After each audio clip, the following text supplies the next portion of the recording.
നല്ല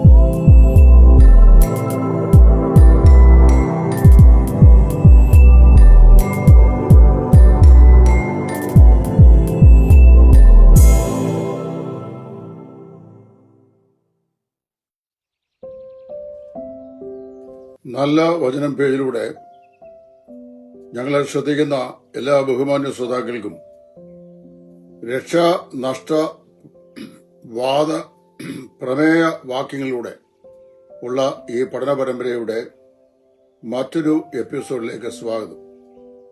ഇന്ന് നമ്മൾ പഠിക്കാൻ പോകുന്നത് കൊരിന്ത്യർക്ക് എഴുതിയ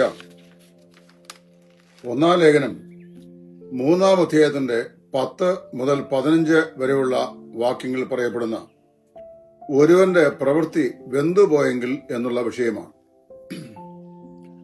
ഇവിടെ അപ്പോസ്തലനായ പൗലോസ് പറയാണ്, ഞാൻ ജ്ഞാനമുള്ള ഒരു പ്രധാന ശില്പിയായി അടിസ്ഥാനപ്പെട്ടിരിക്കുന്നു, മറ്റൊരുത്തൻ മീതെ പണിയുന്നു. എന്നാൽ ഓരോരുത്തൻ താന്താന്റെ പ്രവൃത്തി എങ്ങനെ ചെയ്യുന്നു എന്നുള്ളത് ഓരോരുത്തൻ താന്താനായി തന്നെ ശോധന ചെയ്യട്ടെ. ഒരുവന്റെ പ്രവൃത്തി നിലനിൽക്കുമെങ്കിൽ അവന് പ്രതിഫലം ലഭിക്കും. വെന്തുപോയെങ്കിലോ തനിക്ക് ഛേദം വരും, താനോ രക്ഷിക്കപ്പെടും, തീയിൽ കൂടി എന്ന പോലെ അത്രേ. അപ്പൊ ഈ വചനഭാവം പഠിക്കുമ്പോൾ നമ്മൾ മനസ്സിലാക്കേണ്ട അതിപ്രധാനമായ ചില കാര്യങ്ങൾ ഈ ബന്ധത്തിൽ ഇവിടെ ഓർപ്പിക്കുവാൻ ഞാൻ ആഗ്രഹിക്കുകയാണ്. ഒരുവന്റെ പ്രവൃത്തി വെന്തുപോയെങ്കിൽ അവന് ഛേദം വരും എന്ന് പറയുന്നത് രക്ഷ നഷ്ടപ്പെടുന്നതിനെ കുറിച്ചാണ് എന്നും, നിശ്ചയമായും രക്ഷിക്കപ്പെട്ട ഒരു വിശ്വാസി തന്റെ പ്രവൃത്തിയുള്ള ക്രിസ്തീയ ജീവിതത്തിൽ അവൻ പരാജയപ്പെട്ടു പോയി കഴിഞ്ഞാൽ അവന്റെ രക്ഷ നഷ്ടപ്പെടുമെന്നും അവന് നിത്യ നരകാഗ്നിയായിരിക്കും ഭാവിയിലെ അവകാശമെന്നുമാണ് ചില ആളുകൾ തെറ്റായി ഈ വാക്യാംശത്തെ വ്യാഖ്യാനിച്ച് പഠിക്കുന്നത്. എന്നാൽ ഈ വേദഭാഗം സൂക്ഷിച്ച് നമ്മൾ പഠിച്ചാൽ അവിടെ നമുക്ക് മനസ്സിലാക്കാൻ കഴിയുന്ന കാര്യം എന്താണെന്നാണ് ഇപ്പോൾ ഞാൻ ഇവിടെ പറയാൻ ആഗ്രഹിക്കുന്നത്. ഈ വചനഭാഗം നമ്മൾ സൂക്ഷിച്ച് പഠിച്ചു കഴിഞ്ഞാൽ രക്ഷാനഷ്ടത്തെ സാധൂകരിക്കുന്ന ഒരു വാക്കുപോലും ഈ ഭാഗത്ത് അപ്പോസ്തലനായ പൗലോസ് പറഞ്ഞിട്ടില്ല എന്ന് നമുക്ക് കാണുവാനായിട്ട് സാധിക്കുന്നുണ്ട്.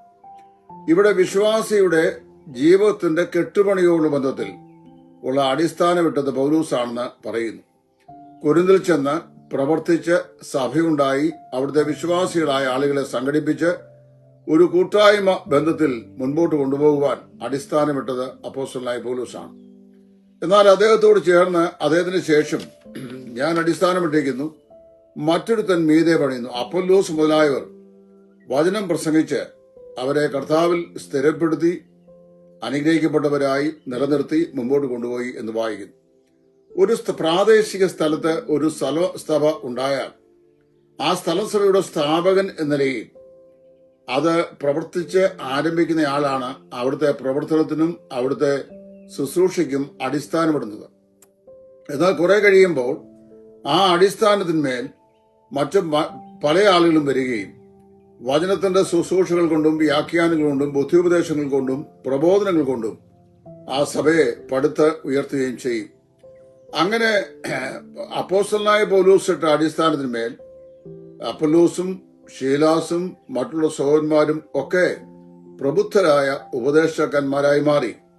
അവരെല്ലാം അനുഗ്രഹിക്കപ്പെട്ട ശുശ്രൂഷകന്മാരായിട്ട് തീർന്നു.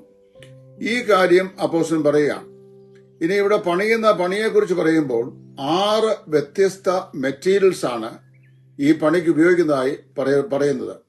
ഈ അടിസ്ഥാനത്തിൽ ആരെങ്കിലും പൊന്ന്, വെള്ളി, വിലയേറിയ കല്ല് എന്നിവ കൊണ്ട് പണിതാൽ അവന്റെ പ്രവൃത്തി വെളിപ്പെട്ടു വരും. തീ അത് ശോധന ചെയ്യും. ഒരുവന്റെ പ്രവൃത്തി നിലനിൽക്കുമെങ്കിൽ അവന്റെ പ്രതിഫലം ലഭിക്കും. എന്നാൽ വെന്തുപോയെങ്കിലോ തനിക്ക് ഛേദം വരും എന്നാണ് പറയുന്നത്. അപ്പോൾ ആദ്യത്തെ കൂട്ടര് പൊന്ന്, വെള്ളി, വിലയേറിയ കല്ല് എന്നിവ കൊണ്ട് പണിയുന്ന ആളുകളാണ്. രണ്ടാമത്തെ കൂട്ടം ആളുകൾ മരം, പുല്ല്, വൈക്കോൽ എന്നിവ കൊണ്ട് പണിയുന്നവരാണ്. ഈ 2 വസ്തുക്കൾക്കും അടിസ്ഥാനപരമായി വ്യത്യാസമുണ്ട്. പൊന്ന്, വെള്ളി, വിലയേറിയ കല്ല് ഇവ അഗ്നിശോധനയിൽ കൂടി കടന്നു പോകുമ്പോൾ അധികം മാറ്റുള്ളതായി, അധികം ക്വാളിറ്റി ഉള്ളതായി അത് വെളിപ്പെട്ട് വരികയും അത് എല്ലാവർക്കും ബോധ്യമാകുകയും ചെയ്യും. എന്നാൽ ഈ മരം, പുല്ല്, വൈക്കോൽ എന്നിവ അത് തീയുടെ സ്പർശനമേറ്റാൽ അപ്പോൾ തന്നെ വെന്ത് അഴിഞ്ഞ് പോകുന്നതാണ്. പിന്നെ അത് കാണുകയില്ല.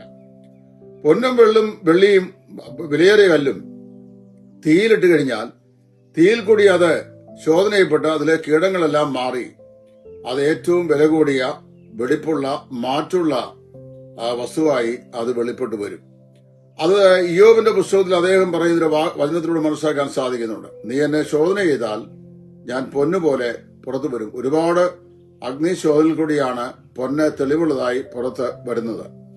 ഇവിടെ രണ്ടാമത്തെ വിഷയം, പൊന്ന് വെള്ളി വിലയേറിയ കല്ല് ഇവ കാഴ്ചയിൽ വളരെ ചെറുതാണ്, എന്നാൽ അതിന്റെ മൂല്യം വളരെ വലുതാണ്. മരം, പുല്ല്, വൈക്കോൽ എന്നിവ കാഴ്ചയിൽ വളരെ വലുതാണ്, അതിന്റെ മൂല്യം വളരെ ചെറുതാണ്. പൊന്ന്, വെള്ളി, വിലയേറിയ കല്ല് എന്നിവ ഏത് ശക്തമായ അഗ്നിശോധനയും അതിജീവിക്കാൻ കഴിയുന്നതാണ്. മരം, പുല്ല്, വൈക്കോൽ എന്നിവ ഇത്യാദി ഘടകങ്ങളെ അതിജീവിക്കുവാൻ കഴിയുന്നത് മാത്രമല്ല, അതിലത് വെന്ത് നാശോന്മുഖമായി തീരുന്നതുമാണ്.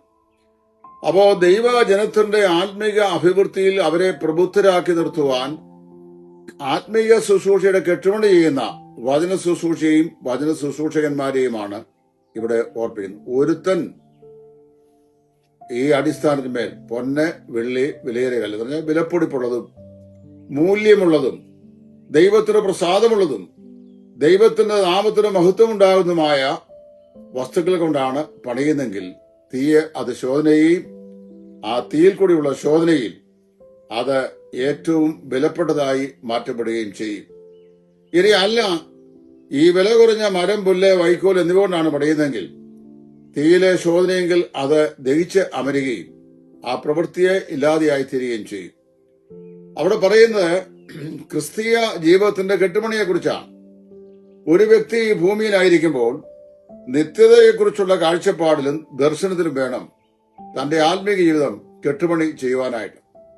അതായത് നിലനിൽക്കുന്നതും വിലയുള്ളതും മൂല്യമുള്ളതും കർത്താവിന്റെ സന്നിധിയിൽ കർത്താവ് മൂല്യം കൽപ്പിക്കുന്നവയും ആയതുകൊണ്ട് നമ്മുടെ വിശ്വാസ ജീവിതത്തിന്റെ കെട്ടുപണി ചെയ്താൽ തദനുസാരമായി നമുക്ക് അത് അഗ്നിജ്വാല സമാനമായ ക്രിസ്തുവിന്റെ നയനങ്ങളുടെ മുമ്പാകെ അവയെ ശോധന ചെയ്യുമ്പോൾ അത് വെന്തുപോകാതെ അധികം തിളക്കമുള്ളതായി വിലയുള്ളതായി രൂപാന്തരപ്പെടും എന്നാണ്.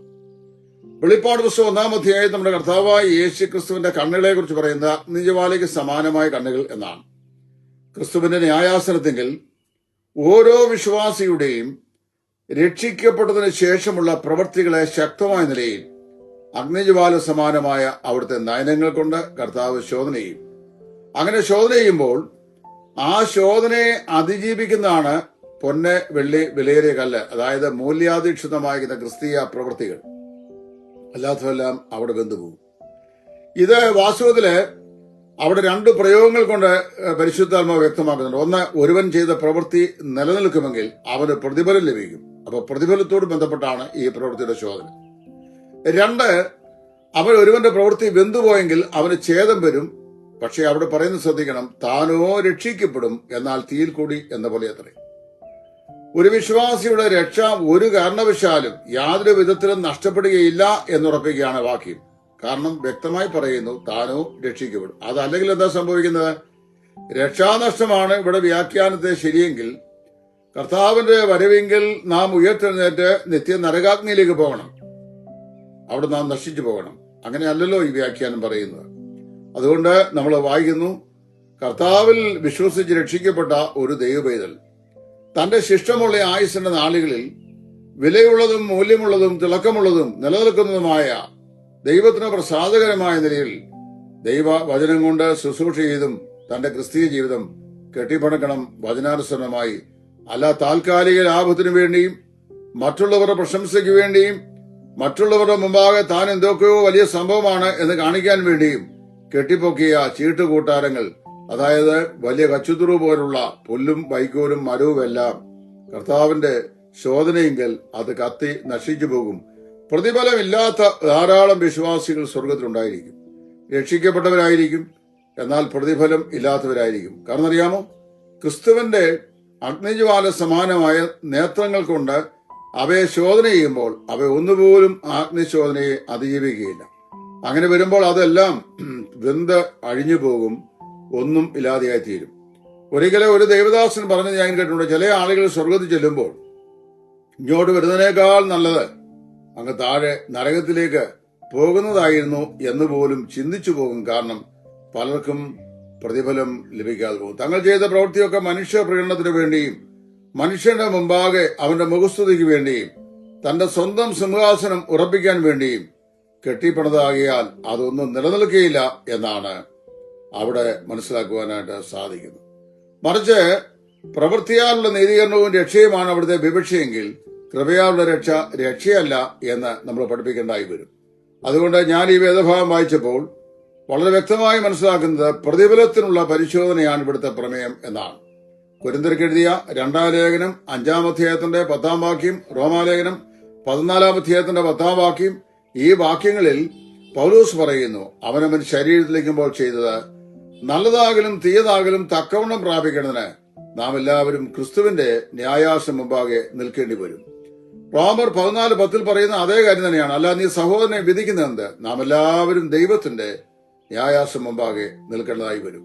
കർത്താവായ യേശു ക്രിസ്തുവിന്റെ ന്യായാസനം മുമ്പാകെ നാം നിൽക്കുമ്പോൾ നമ്മുടെ പ്രവൃത്തിയെയാണ് ചോദ്യം ചെയ്യുന്നത്. രക്ഷിക്കപ്പെട്ട നിമിഷം മുതൽ മരണത്തിന്റെ നിമിഷം വരെയുള്ള കാലഘട്ടങ്ങളിൽ നാം ചെയ്തു പോയ സകല പ്രവൃത്തികളെയും കർത്താവ് അഗ്നിജ്വാല സമാനമായ തന്റെ നയനങ്ങൾ കൊണ്ട് ശോധന ചെയ്യുമ്പോൾ ആ പ്രവൃത്തികൾ പൊന്ന്, വെള്ളി, വിലയേറിയ കല്ല് മുതലായവയ്ക്ക് സമാനമായ മൂല്യമില്ലാത്തതാണെങ്കിൽ അവയെല്ലാം വെന്ത് അഴിഞ്ഞുപോകും.